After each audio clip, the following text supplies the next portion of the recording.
महाभारत एक ऐसा ग्रंथ है जिसमें अनेकों पौराणिक धार्मिक कथा कहानियों का संग्रह है।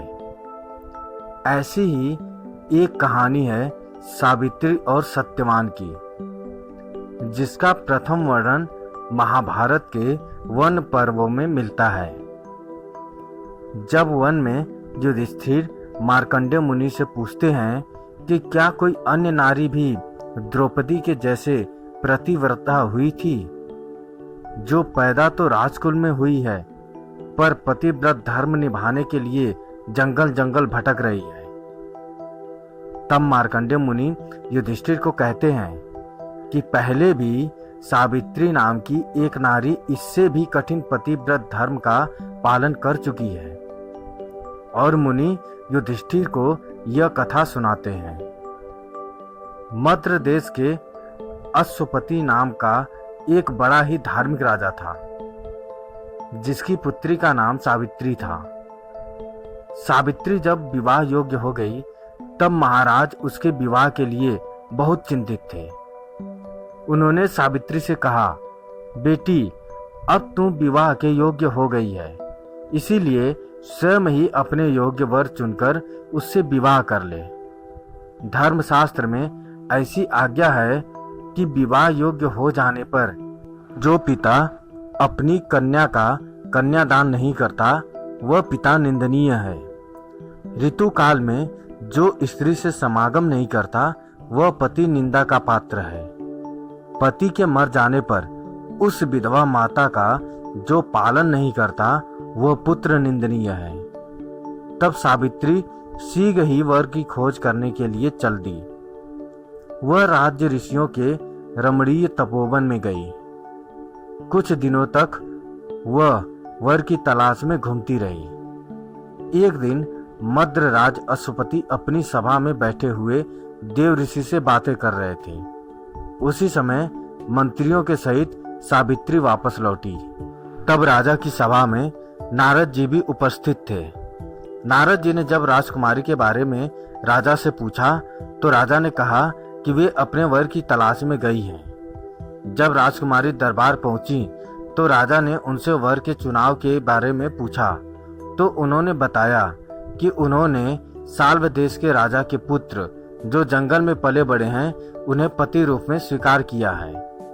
उनका नाम सत्यवान है। तब नारद मुनि बोले, राजेंद्र, ये तो बहुत खेद की बात है, क्योंकि इस वर में एक दोष है। तब राजा ने पूछा, वो क्या? तो उन्होंने कहा, जो वर सावित्री ने चुना है, उसकी आयु कम है। वह सिर्फ 1 वर्ष के बाद मरने वाला है। उसके बाद वह अपना देह त्याग देगा। तब सावित्री ने कहा, पिताजी, कन्यादान एक बार ही किया जाता है। जिसे मैंने एक बार वरण कर लिया है, मैं उसी से विवाह करूंगी। आप उसे कन्यादान कर दें। इसके बाद सावित्री के द्वारा चुने गए वर सत्यवान से धूमधाम से और पूरे विधि विधान से विवाह करवा दिया गया। सत्यवान और सावित्री के विवाह को बहुत समय बीत गया। जिस दिन सत्यवान मरने वाला था, वह और करीब था। सावित्री एक एक दिन गिनती रहती थी। उसके दिल में नारद जी का वचन सदा ही बना रहता था। जब उसने देखा कि अब इन्हें चौथे दिन मरना है, उसने 3 दिन व्रत धारण किया। जब सत्यवान लकड़ी काटने लगा, तो अचानक उसकी तबीयत बिगड़ने लगी। वह सावित्री से बोला, मैं अस्वस्थ महसूस कर रहा हूँ। सावित्री, मुझ में यहाँ बैठने की भी हिम्मत नहीं है। तब सावित्री ने सत्यवान का सिर अपनी गोदी में रख लिया।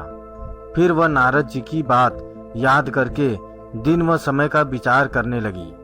इतने में ही उसे वहां एक बहुत भयानक पुरुष दिखाई दिया, जिसके हाथ में पास था। वे यमराज थे। उन्होंने सावित्री से कहा, तू पतिव्रता स्त्री है, इसीलिए मैं तुझसे संभाषण कर लूंगा।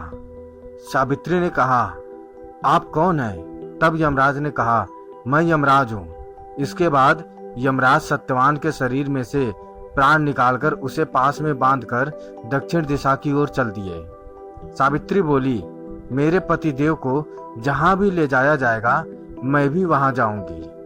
तब यमराज ने उसे समझाते हुए कहा, उसके प्राण नहीं लौटा सकता, तू मनचाहा वर मांग ले। तब सावित्री ने अपने वर में अपने ससुर की आंखें मांग ली। यमराज ने कहा, तथास्तु, लेकिन वह फिर उनके पीछे चलने लगी। तब यमराज ने उसे फिर समझाया और वर मांगने को कहा। उसने दूसरा वर मांगा कि मेरे ससुर को उनका राज्य वापस मिल जाए। उसके बाद तीसरा वर मांगा, मेरे पिता जिन्हें कोई पुत्र नहीं है उन्हें 100 पुत्र हों। यमराज ने फिर कहा, सावित्री, तुम वापस लौट जाओ, चाहो तो मुझसे कोई और वर मांग लो। तब सावित्री ने कहा, मुझे सत्यवान से 100 यशस्वी पुत्र हों। यमराज ने कहा, तथास्तु। यमराज फिर सत्यवान के प्राणों को अपने पास में जकड़े आगे बढ़ने लगे। सावित्री ने फिर भी हार नहीं मानी। तब यमराज ने कहा, तुम वापस लौट जाओ। तो सावित्री ने कहा, मैं कैसे वापस लौट जाऊं? आपने ही मुझे सत्यवान से 100 यशस्वी पुत्र उत्पन्न करने का आशीर्वाद दिया है। तब यमराज ने सत्यवान को पुनः जीवित कर दिया। उसके बाद सावित्री सत्यवान के शव के पास पहुंची और थोड़ी ही देर में सत्यवान के शव में चेतना आ गई। दोस्तों, सत्यवान और सावित्री की यह कहानी आपको कैसी लगी हमें कमेंट करके जरूर बताएं। अगर अच्छी लगी तो शेयर करें, सब्सक्राइब करें और लाइक करें। धन्यवाद।